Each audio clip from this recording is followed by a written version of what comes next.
TYBS semester 5 economics paper number 12 માં છેલ્લું અને પાંચમું યુનિટ ભણીએ. યુનિટ નંબર 5 નું નામ છે માનવ મૂડી સર્જન અને ઉદ્યોગ સાહસિકતાનો ફાળો. બરાબર.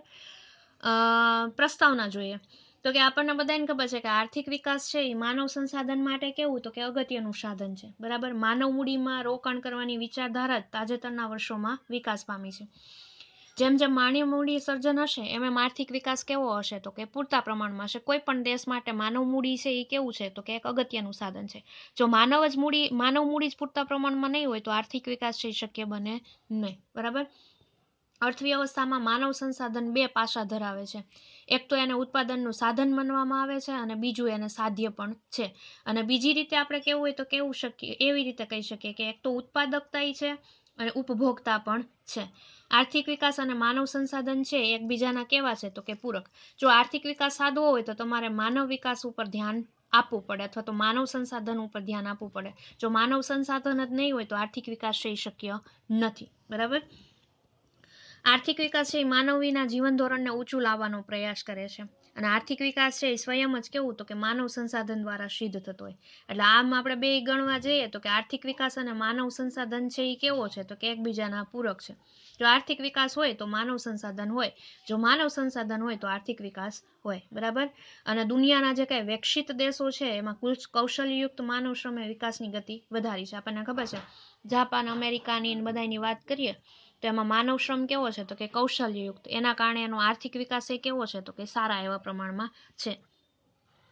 કૌશલ્યયુક્ત માનવ શ્રમ એ માનવની મૂડી કહેવાય. બરાબર. અને આ રીતે માનવ મૂડી છે એ આર્થિક વિકાસમાં ઘણો અગત્યનો ભાગ ભજવે છે. બરાબર.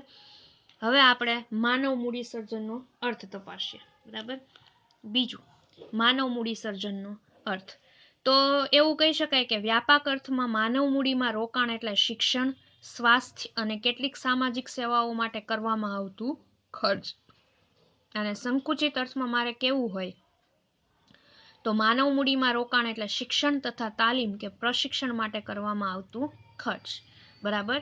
હવે અર્થશાસ્ત્રી સુલ્ઝ તો એવું માને છે એના મત પ્રમાણે માનવ મૂડી સર્જન છે અથવા તો બીજી રીતે કહીએ તો એ સુલ્ઝ તો એવું માને છે કે માનવ સંસાધનના વિકાસ માટે એને ઘણી બધી જોગવાઈઓ આપી છે. એમાં પેલી એવી જોગવાઈ આપી છે કે આરોગ્ય વિષયક સગવડો અને સેવાઓની જોગવાઈ કરવી જેથી લોકોની આયુષ્ય મર્યાદા વધે, કાર્યશક્તિ વધે, આરોગ્યમાં સુધારો થાય. બીજી જોગવાઈ એવી આપે છે કે કાર્ય દરમિયાન જે કઈ તાલીમ આપવાની વ્યવસ્થા કરવી, પેઢીઓ દ્વારા અગાઉ જૂની પદ્ધતિની જે કઈ એપ્રેન્ટિસશીપ કરવામાં આવતી હોય એ કરવી. પછી ત્રીજી જોગવાઈ એવી માને છે કે પ્રાથમિક, માધ્યમિક અને ઉચ્ચ શિક્ષણની વ્યવસ્થા કરવી. ચોથી જોગવાઈ એવી આપે છે કે મોટી ઉંમરના જે કઈ શ્રમિકો છે એના માટે અભ્યાસ કાર્યક્રમો ગોઠવવા અને કૃષિ સંબંધી વિસ્તરણ કાર્યક્રમો પણ સામેલ કરવા. અને પાંચમી જોગવાઈ એવી આપે છે કે રોજગારીની બદલાતી જતી તકો છે એને સમાયોજન સાથે સાધવા અને વ્યક્તિઓ અને કુટુંબોનું સ્થાનાંતર કરવું. બરાબર. આ સુલ્ઝના મતે એણે માનવ મૂડીનું સર્જન માટેના આપ્યું છે. બરાબર. એના પછી આપણે ત્રીજો ટોપિક જોઈએ, માનવ મૂડી સર્જનનું મહત્વ. હવે માનવ મૂડી સર્જનનું મહત્વ છે એમાં પેલું એનું મહત્વ જોઈએ, માનવ સાધનો બધા જ પ્રકારના જ્ઞાન સાથે સંબંધ. બરાબર. માનવ સાધનો બધા જ પ્રકારના જ્ઞાન સાથે સંબંધ. બરાબર. માનવ સાધન એ કોઈ પણ પ્રકારના જ્ઞાનથી અલગ પાડી શકાય નહીં. માનવ સાધન તમામ પ્રકારના જ્ઞાન સાથે સંકળાયેલું સાધન છે. તેથી જ દેશની આર્થિક વિકાસની પ્રક્રિયામાં કેવો તો કે ઉપયોગી બને. સ્વાભાવિક છે કે આર્થિક વિકાસ સાધવો હોય તો માનવ સંસાધન ઉપર જ તમારે ભાર મૂકવો પડે. જેમ જેમ માનવ મૂડી સર્જન વધારે હોય એમ આર્થિક વિકાસ ઝડપી, સરળ અને સુગમ બને. બરાબર. અત્યારે આપણે ટેકનોલોજીના યુગની વાત કરીએ તો કે 21મી સદી છે એ ટેકનોલોજીનો યુગ છે, પણ ટેકનોલોજીનો વિકાસ કોણે કર્યો તો કે માનવે. જેમ જેમ કૌશલ્યયુક્ત શ્રમ છે આપણે માનવ મૂડી સર્જનના પાયામાં નાખીએ એવી રીતે શું થશે તો કે આર્થિક વિકાસ છે ઝડપી બનશે. બરાબર. એના પછી આપણે બીજું મહત્વ જોઈએ, વિભિન્ન સાધનો પાસેથી તેમની ક્ષમતા મુજબ કાર્ય. બરાબર. વિભિન્ન સાધનો પાસેથી તેમની ક્ષમતા મુજબ કાર્ય. દેશનો કોઈ આર્થિક વિકાસની પ્રક્રિયામાં વિભિન્ન સાધનો પાસેથી એની ક્ષમતા મુજબ કાર્ય કરવાનું એ કોઈ પણ સંજોગોમાં લઈ શકાય. બરાબર. જ્યારે માનવ સંસાધન તેની યોગ્યતા પ્રમાણે ઉચિત રીતે કાર્ય કરતું હોય અને માનવ સંસાધનની યોગ્ય કામગીરીના અભાવમાં ઉત્પાદન પ્રક્રિયા કેવી તો કે આગળ વધી શકે નહીં, તો આર્થિક વિકાસ પણ શક્ય બને નહીં. બરાબર. એના પછી આપણે ત્રીજું મહત્વ જોઈએ, વિકાસના વિભિન્ન કાર્યક્રમોનો અમલ. હવે જેમ જેમ માનવ સંસાધનની સક્રિયતા વિના જો વિકાસ છે એના વિવિધ કાર્યક્રમો અમલ મૂકી શકાતા નથી. માનવ મૂડી સર્જન છે એ સરળતા માટે આર્થિક વિકાસ સાધવા માટે જેમ જેમ વધારે પ્રયત્ન કરે એમ આર્થિક વિકાસ એ વધારે ને વધારે થાય. બરાબર. એના પછી ઉદ્યોગોનો વિકાસ. માનવ સંસાધન વિવિધ પ્રકારના ઉદ્યોગોના વિકાસમાં અગત્યનો ભાગ ભજવે છે. આપણને બધાને ખબર છે. ઉત્પાદન પ્રક્રિયામાં કુશળ શ્રમિક તરીકે અને દીર્ઘદર્શી નિયોજક તરીકે માનવ સંસાધન છે એ અગત્યની ભૂમિકા ભજવે છે. નિયોજક ગણો તો માનવ સર્જન હોય, માનવ સંસાધન હોય. ઉદ્યોગકાર અથવા તો મૂડીપતિ ગણો તો એ કેવા હોય તો કે માનવ સંસાધન. બરાબર. અને આપણને બધાને ખબર છે એ પ્રમાણે કે માનવ સંસાધન અનેક જરૂરિયાતો ધરાવે છે. એટલે દેશમાં ચીજ વસ્તુઓ અને સેવાની માંગ ઊભી કરે છે. પરિણામે બજારનો વિસ્તાર થાય અને ઉદ્યોગના વિકાસને પ્રોત્સાહન મળે. એના પછી આપણે પાછું જોવા જઈએ રાષ્ટ્રીય આવકમાં વૃદ્ધિ. હવે રાષ્ટ્રીય આવકમાં વૃદ્ધિ જોવા જઈએ તો કે આપણે માનવ સંસાધન ઉત્પાદન પ્રક્રિયામાં શ્રમિક તરીકે અને નિયોજક તરીકે સહયોગ આપીને રાષ્ટ્રીય આવકમાં વૃદ્ધિ મેળવવાનો મહત્વનો ફાળો આપે છે. પરિણામે રાષ્ટ્રીય આવક અને માથાદીઠ આવકમાં શું થાય છે તો કે વધારો થાય છે અને ભાવિ આર્થિક વિકાસને પ્રોત્સાહન મળે છે. એના પછી વિભિન્ન ઉત્પાદન સાધનોનો સમન્વય. બરાબર. હવે માનવ સંસાધન દ્વારા વિભિન્ન ઉત્પાદન સાધનોનો સમન્વય સાધી શકાય આપણને બધાને ખબર છે. પરિણામે અર્થતંત્રમાં કેવું તો કે મહત્તમ ઉત્પાદન સિદ્ધ કરવાના પ્રયાસો થતા રહે. આર્થિક વિકાસની પ્રક્રિયાને આગળ ધપાવવામાં પણ સહાયરૂપ બને. બરાબર. માનવ સંસાધન વિકાસ દેશના આર્થિક વિકાસ માટે કેવો તો કે મહત્વનો ફાળો આપે. અને જો કોઈ એક દેશ બરાબર માનવ સંસાધનનો વિકાસ સાધવામાં અશક્ત રહે તો અન્ય ક્ષેત્રોમાં પણ કાંઈ વિકાસ થાય નહીં. બરાબર. પછી આધુનિક ક્ષેત્ર હોય, રાજકીય હોય, સામાજિક માળખું હોય, રાષ્ટ્રીય એકતાનું અથવા તો ભૌતિક કલ્યાણના જે કાંઈ કારણો હોય એમાં બધામાં. બરાબર. આ થઈ ગયું માનવ મૂડી સર્જનનું મહત્વ. એના પછી આપણે ચોથો ટોપિક જોઈએ માનવ મૂડી સર્જન સંબંધી સમસ્યાઓ.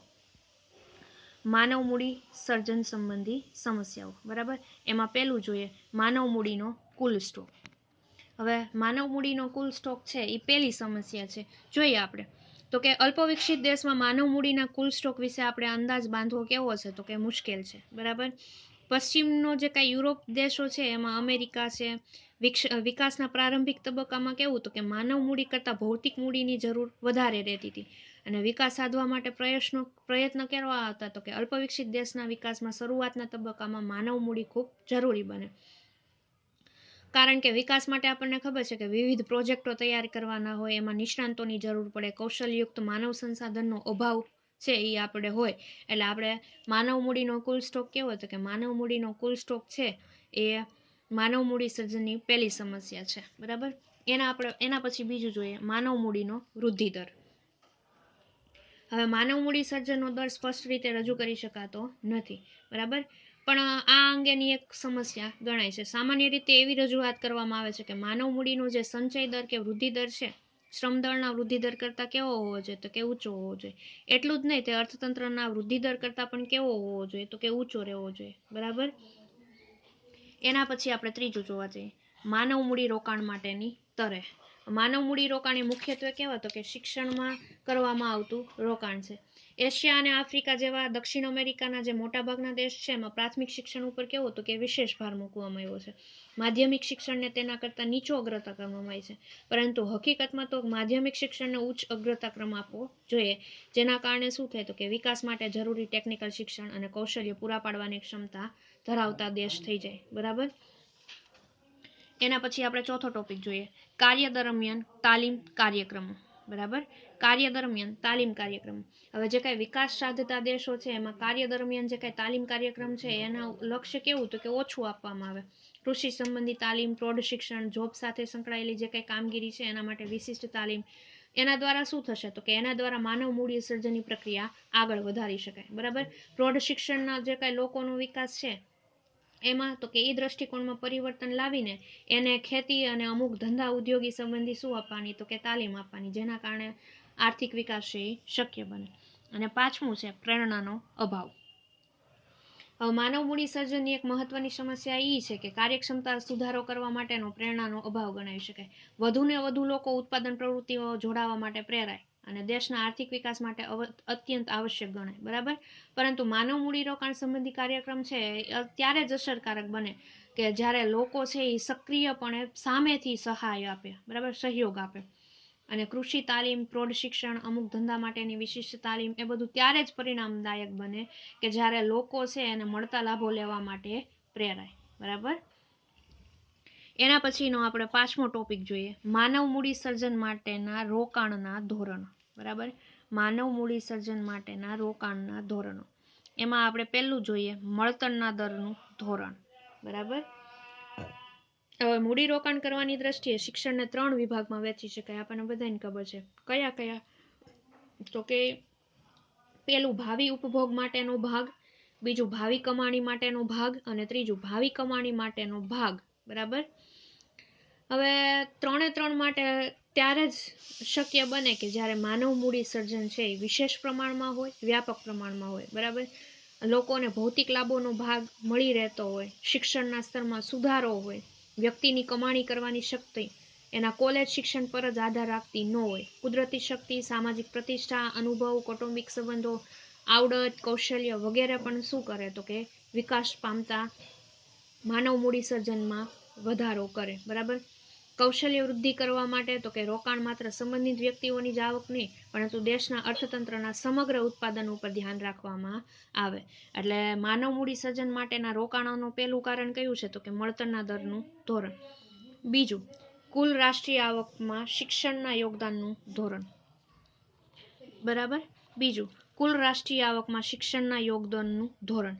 જોઈએ કે આ ધોરણ પ્રમાણે જો આપણે વાત કરવા જઈએ તો કે શિક્ષણમાં રોકાણ કરવા અમુક ચોક્કસ સમયમાં કુલ રાષ્ટ્રીય આવકમાં કેટલો વધારો થાય તેની ગણતરી કરવામાં આવે.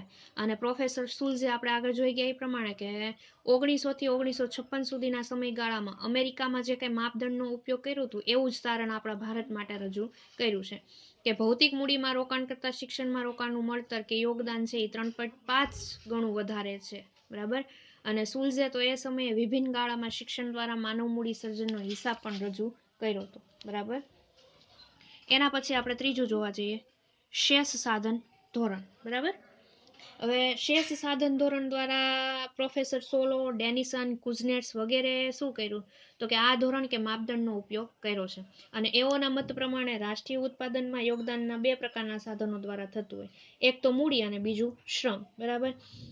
જેમ જેમ મૂડી અને શ્રમમાં વધારો થતો જાય એમ શું થશે તો કે શેષ સાધન ધોરણોમાં વધારો થતો જાય. મૂડી થાપણોમાં વધારો થતો જાય, મૂડી થાપણોમાં સુધારો થતો જાય, માનવ કૌશલ્યમાં વધારો થતો જાય, ઔપચારિક અને અનૌપચારિક શિક્ષણ વચ્ચે કોઈ ભેદ પાડવામાં આવ્યો ન હોય, અને આર્થિક ધોરણના માપદંડ છે એનું આર્થિક વિકાસમાં કેવું તો કે મોટા પ્રમાણમાં યોગદાન રહેલું હોય. એના પછી આપણે ચોથું જોવા જઈએ સંયુક્ત સૂચકાંક ધોરણ, બરાબર. સંયુક્ત સૂચકાંક ધોરણ જોવા જઈએ તો આ માપદંડ અથવા તો આ ધોરણમાં હાર્બિન્સન અને માયર્સ છે, અર્થશાસ્ત્રી છે બે, એને શું કર્યું હતું કે સંયુક્ત સૂચકાંક 75 દેશોના જરૂરી આંકડા લઈને તૈયાર કરવામાં આવ્યો છે. અને માનવ સાધન વિકાસના સ્તરને આધારે આ દેશોને 4 વર્ગમાં વહેંચી શકાય. પહેલું અલ્પ વિકસિત, બીજું આંશિક વિકસિત, ત્રીજું અર્ધ વિકસિત અને ચોથું વિકસિત, બરાબર. અને એને મહત્વના પરિબળોને ધ્યાનમાં લઈને એવું તૈયાર કર્યું છે કે દર 10,000ની વસ્તીએ પ્રથમ તથા દ્વિતીય કક્ષાના શિક્ષણોની સંખ્યા, બીજું એવું આપ્યું છે દર 10,000ની વસ્તીએ વૈજ્ઞાનિકો અને એન્જિનિયરોની સંખ્યા, ત્રીજું એવું આપ્યું છે કે દર 10,000ની વસ્તીએ ડોક્ટરોની સંખ્યા, ચોથું એવું આપ્યું છે કે 5 વર્ષથી 14 વર્ષ સુધીની વયના જૂથની અનુમાનિત વસ્તીએ પ્રાથમિક શિક્ષણના સ્તરે દાખલ થયેલા વિદ્યાર્થીઓની સંખ્યા. એના પછી એણે રજૂઆત કરી છે કે પ્રથમ તથા દ્વિતીય સ્તરોની શાળાઓમાં દાખલ થયેલા વિદ્યાર્થીઓની સંખ્યા. એના પછી રજૂ કર્યું છે 15 થી 19 વર્ષ સુધીની વય જૂથની વસ્તીએ માધ્યમિક શિક્ષણના સ્તરે દાખલ થયેલા વિદ્યાર્થીઓની સંખ્યા. એના પછી એવું રજૂ કર્યું છે 20 થી 24 વર્ષ સુધીની વય જૂથની વસ્તીએ ઉચ્ચ શિક્ષણના સ્તરે દાખલ થયેલા વિદ્યાર્થીઓની સંખ્યા. અને 8મું એવું આપ્યું છે કોઈ એક વર્ષમાં વૈજ્ઞાનિક તથા ટેકનિકલ શિક્ષણમાં દાખલ થયેલા વિદ્યાર્થીઓની ટકાવારી. અને છેલ્લું એવું આપ્યું છે કે તે વર્ષમાં અન્ય ફેકલ્ટીમાં દાખલ થયેલા વિદ્યાર્થીઓની ટકાવારી, બરાબર. પછી આમાં કેટલીક મર્યાદાઓ પણ આપી છે કે આ ધોરણ અને આ જે કાંઈ એને માપદંડ આપ્યું છે, ચોક્કસ તારણો આપ્યા છે, બરાબર. એમાં છે સંખ્યાત્મક સંબંધો દર્શાવી શકાય પરંતુ ગુણાત્મક સંબંધો દર્શાવી શકાય નહીં. અને આની અસર છે ડાયરેક્ટ કેવી તો કે આર્થિક વિકાસ ઉપર ડાયરેક્ટ થાય એવું પરિણામ છે એ મળે પણ ખરા અને ન પણ મળે. પછી એણે સંયુક્ત સૂચકાંક માટેનું આપ્યું છે કે સંયુક્ત સૂચકાંકનું ધોરણ કેવું, તો કે કુદરતી સાધનોની પ્રચુરતા, વસ્તીઓનું ઓછું પ્રમાણ વગેરેની પણ ઉપેક્ષા કરે છે. બરાબર.